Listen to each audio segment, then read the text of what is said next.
حمد و صلات کے بعد عزیز دوستوں، بزرگوں اور بھائیوں، قرآن مجید فرقان حمید میں سورہ قصص کے اندر اللہ تعالیٰ نے فرمایا تلک الدار الآخرۃ نجعلها للذین لا یریدون علوا فی الارض ولا فسادا۔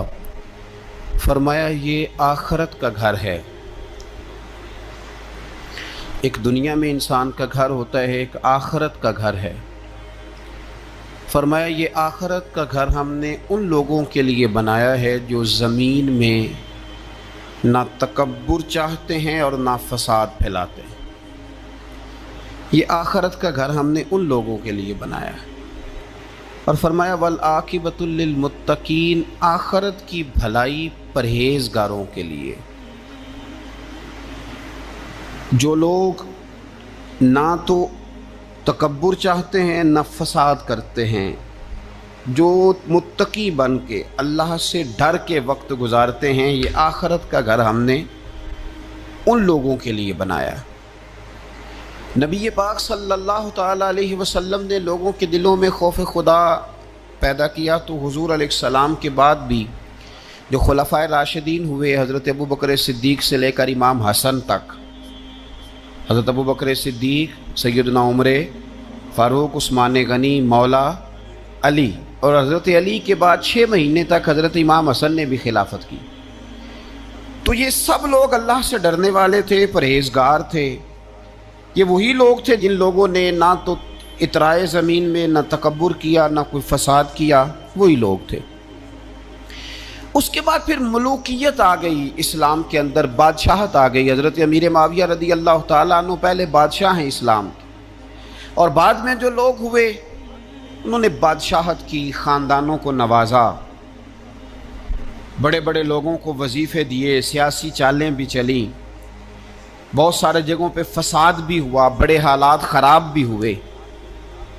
لیکن اللہ تعالیٰ نے میرے نبی پاک علیہ السلام کے دین کو یہ کمال دیا ہے کہ یہ دین بھی موجود رہے گا اور اس پر ہمیشہ عمل کرنے والے بھی موجود رہیں گے۔ اللہ تبارک و تعالیٰ نے پھر ایک خوبصورت انسان، بنو امیہ کی حکومت تھی، اسی میں سے ایک خوبصورت دھلا ہوا، سجا ہوا، سمرا ہوا، خوشبو والا، میٹھا بھی، ٹھنڈا بھی، پیارا بھی، نیک بھی، متقی بھی، اصول والا بھی، رسول اللہ علیہ السلام کا غلام حضرت عمر بن عبدالعزیز۔ اللہ تعالیٰ نے یہ مرد مجاہد پیدا فرمایا۔ آپ مدینہ شریف میں پیدا ہوئے۔ آپ کے جو والد گرامی تھے وہ مصر میں گورنر تھے۔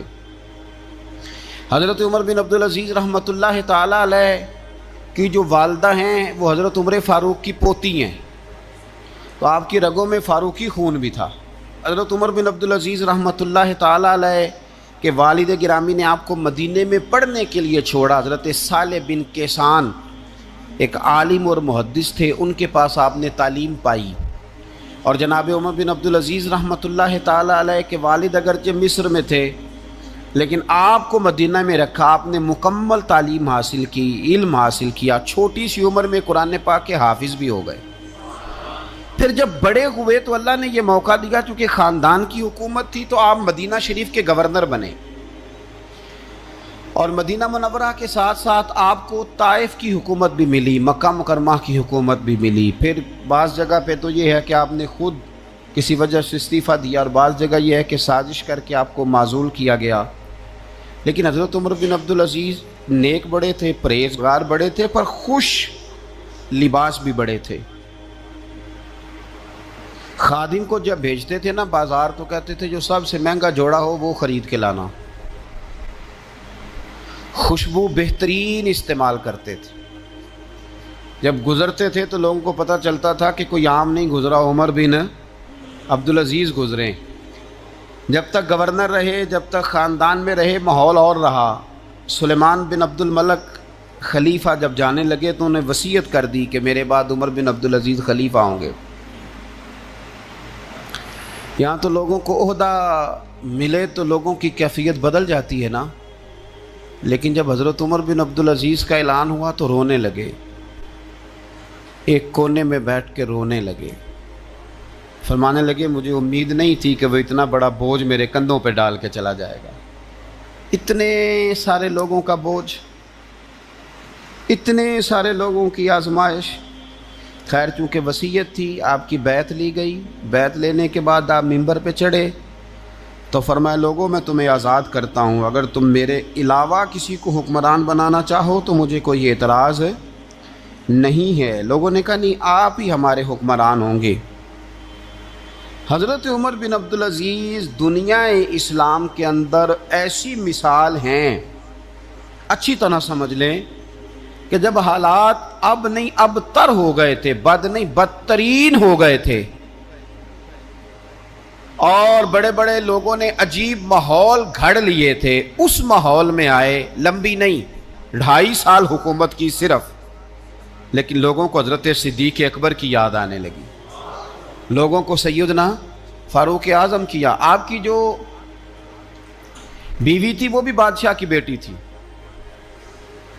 بادشاہ کی بیوی بھی بن گئی. پہلے دن اپنی بیوی سے کہا کہ اب ہم بن گئے ہیں امیر، اب ہمارے ذمے بہت ساری ذمہ داریاں ہیں، اب حالات اس طرح کے نہیں ہوں گے جس طرح کے پہلے ہوا کرتے تھے، اب تمہیں میرا ساتھ دینا ہے.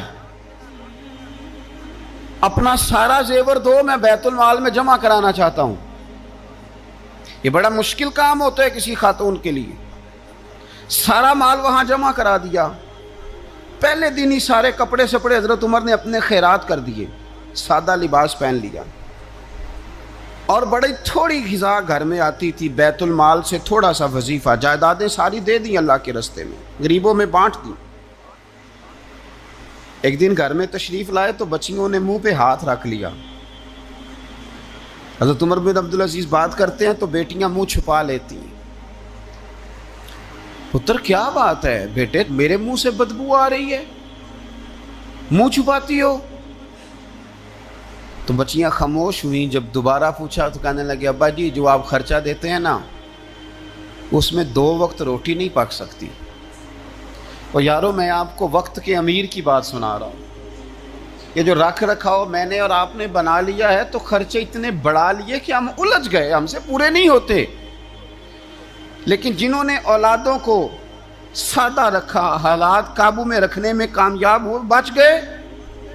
میرے نبی کریم صلی اللہ علیہ وسلم نے فرمایا جو ضرورت کے مطابق جسے اللہ نے روزی دے دی وہ کامیاب ہو گیا. لیکن ہم بہت الجھ گئے، بہت دور نکل گئے. بیٹیوں نے منہ میں ہاتھ رکھا. پتر کیا بات ہے ابا جی،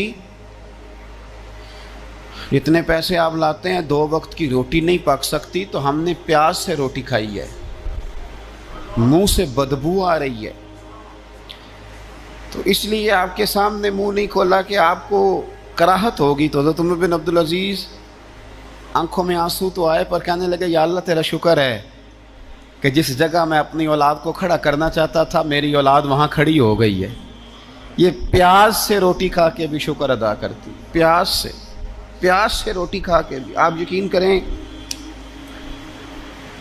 میرے ابا جی میری والدہ سے کہتے تھے کہ بڑولے میں گندم میں نے ڈلوا دی ہے، یہ میری ذمہ داری تھی. اب اچار کا ایک مرتبان بنا لے تو انشاءاللہ گرمیاں مسئلہ کوئی نہیں. میں نے دیکھا ہے انہیں پیاز سے روٹی کھاتے، میں نے دیکھا ہے وہ ایک پیاز سے روٹی کھاتے اور پیاز روٹی کے اوپر رکھ لیتے، اور آخر میں ان کا چہرہ جب ہم لوگ دیکھتے تو وہ کہتے اللہ تیرا کتنا شکر ہے، سوال نہیں کرنا پڑا، گندم بھی اپنی تھی، پیاز بھی اپنا تھا، گھر میں نے بچوں کے بیچ بیٹھ کے روٹی کھا لی. اور یوں لگتا تھا کہ وجود بھی ان کا سارا شکریہ ادا کرتا ہے، صرف زبان نہیں. حضرت عمر بن عبدالعزیز نے اپنے گھر کے اندر عید والے دن بیٹیوں نے کہا ابا جی جوڑے پرانے ہیں، یارو ہو جاتا ہے، بس تھوڑا سا نا توجہ کی ضرورت ہے، ہو جاتا ہے، نئے کپڑے لینے ہیں. اب ایک گھر میں شادی ہوتی ہے تو اس گھر سے تعلق رکھنے والے ہر گھر میں شادی سمجھنے شروع ہو گئی. لاکھوں روپے کا مال صرف کپڑوں پہ، جوتوں پہ اور ان کے لوازمات پہ لگتا ہے. غربت کیسے ختم ہوگی؟ حالات کیسے ٹھیک ہوں گے؟ پردیس میں جانے والے واپس کیسے آئیں گے؟ کس طرح یہ ماحول ٹھیک ہوگا جب اخراجات اتنے بڑھا لیے جائیں؟ حضرت عمر بن عبدالعزیز رحمۃ اللہ علیہ کی بیٹیوں نے کہا عید پہ کپڑے لینے، ضد کی تو جناب عمر نے اپنے وزیر خزانہ کو خط لکھا، فرمایا 1 مہینے کی تنخواہ مجھے ایڈوانس دے دو، بیٹیوں کے کپڑے لینے ہیں۔ تو جب بادشاہ عمر بن عبدالعزیز جیسا ہو تو پھر وزیر بھی نیک ہی ہوتے ہیں، وزیر بھی نیک۔ تو وزیر کہنے لگا حضور کچھ باتیں آپ سے سیکھی ہیں، اگر اجازت دیں تو کر لوں؟ کہا جناب کرو۔ کہنے لگے آپ 1 مہینے کی تنخواہ ایڈوانس مانگ رہے ہیں، آپ 1 مہینے تک زندہ رہیں گے؟ یہ آپ سے سیکھی ہوئی باتیں۔ حضرت عمر بن عبدالعزیز کہنے لگے رب تیرا بھلا کرے، تو نے سوئے ہوئے عمر کو پھر سے جگا دیا۔ بیٹیوں سے آ کے کہنے لگے پتر پرانے کپڑے دھو کے پہن لو، اگر کپڑے دھو کے پہن لوگی اور پہن کے رب کی بارگاہ میں کھڑے ہوگی تو رب تو پہلے ہی بڑا قبول فرمانے والا ہے، اللہ تو پہلے ہی بڑا قبول کرنے والا ہے۔ تو صاحب یاد رکھیں، حضرت عمر بن عبدالعزیز نے اپنے گھر کے اندر یہ ماحول پیدا کیا، اپنے گھر کے اندر یہ کیفیات آپ نے بنائیں، بنا کر کے سجائیں۔ میرے عزیز یاد رکھیں، کچھ چیزیں ایسی ہوتی ہیں جن پر انسان اگر توجہ کر لے تو آسانی سے معاملات ٹھیک ہو جاتے ہیں۔ حضرت عمر بن عبدالعزیز نے خود بھی سادگی اختیار کی، آپ کے بچوں نے بھی سادگی۔ ہوتا یہ ہے کہ جس طرح کا حکمران ہوتا ہے نا، رعایا پر اس کے اثرات ہوتے ہیں، یہ ایک اصولی بات ہے۔ جس طرح کا حکمران ہو رعایا پر اس کا اس طرح کا۔ ولید بن عبد الملک جب حکمران تھا نا تو اسے عمارتیں بنانے کا بڑا شوق تھا، بڑی بڑی بلڈنگیں کھڑی کرنا، بڑے بڑے محلات بنانا۔ تو اس زمانے میں ہر آدمی بلڈنگ کی بات کرتا تھا، ہر آدمی جو ہوتا تھا وہ کسی نہ کسی نئے مٹیریل کی بات کرتا تھا، نئے نقشے کی بات کرتا تھا۔ جب سلیمان بن عبد الملک حکمران بنا تو سلیمان بن عبد الملک جو تھا اس کو شوق تھا شادیاں کرنے کا، یہ بھی شوق ہوتا ہے بادشاہوں۔ اس زمانے میں لوگ شادی کی بات کرتے تھے، نکاح کی بات کرتے تھے، بیاہ کی بات کرتے تھے۔ تو پورے ماحول کے اندر ایک چیز پیدا ہو گئی تھی۔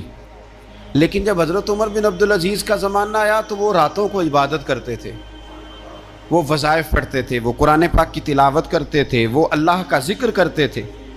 تو پھر ایک ماحول بن گیا جو ذکر الہی کا ماحول تھا، پھر ایک ماحول بن گیا جو تقوی کا ماحول تھا، پھر ایک ماحول مارد وجود میں آیا جو پرہیزگاری کا ماحول تھا۔ عام عوام بھی اللہ کے ذکر کی باتیں کرنے لگی، عام ماحول بھی اس طرح۔ حضرت عمر بن عبدالعزیز نے سب سے پہلا یہ کام کیا کہ بادشاہی پروٹوکول ختم کرائے۔ ختم ہو گئے پروٹوکول۔ آپ نے فرمایا کوئی شاہی خاندان کا بندہ آئے تو کسی کا کوئی پروٹوکول نہیں ہے، میرا بھی کوئی پروٹوکول نہیں ہے، بلکہ آپ نے فرمایا کسی خطیب کو، کسی امام کو اجازت نہیں کہ میرا نام لے کے میرے لیے دعا کرے۔ سب مسلمانوں کے لیے دعا کرنا، فرمانے لگے الحمدللہ میں مسلمان ہوں، جب تم مسلمانوں کا نام لے کے دعا کرو گے تو میں بھی اندر ہی آ جاؤں گا۔ اضافی طور پر نام لے کے دعا کرنے سے بھی روک دیا۔ بلکہ ایک عورت عراق سے آئی، اس کی 5 یتیم بچیاں تھیں تو اسے ضرورت تھی وظیفے کی۔